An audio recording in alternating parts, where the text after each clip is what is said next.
Saudi আরবের রাষ্ট্রায়ত্ত খনি কোম্পানি মাদেন ঘোষণা করেছে দেশটির 4টি স্থানে নতুন করে প্রায় 78 লাখ আউন্স বা 2,21,000 কেজি স্বর্ণের মজুতের সন্ধান পাওয়া গেছে।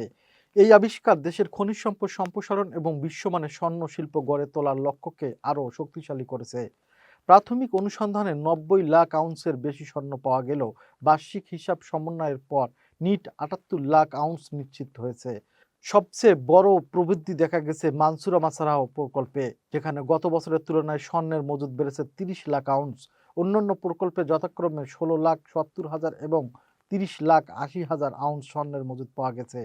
মাদানের সিইও বব উইল্ট জানান, এই সাফল্য কোম্পানির দীর্ঘমেয়াদী কৌশলের প্রতিফলন। নতুন স্বর্ণের মজুদের সন্ধান কোম্পানির সক্ষমতা, ধারাবাহিকতা এবং খনিজ সম্পদ উন্নয়নের দিকেও আরও দৃঢ় করেছে। তিনি বলেন, এটি আমাদের ক্রমবর্ধমান স্বর্ণ ব্যবসা এবং অন্যান্য খনিজ সম্পদের যেমন তামা ও নিকেল শক্তিশালী পোর্টফোলিও গড়ার লক্ষ্যকে আরও ত্বরান্বিত করবে। সৌদি আরবের স্বর্ণ মজুদের এই নতুন আবিষ্কার দেশের খনিজ শিল্পকে আন্তর্জাতিক মানে আরও এগিয়ে নেবে।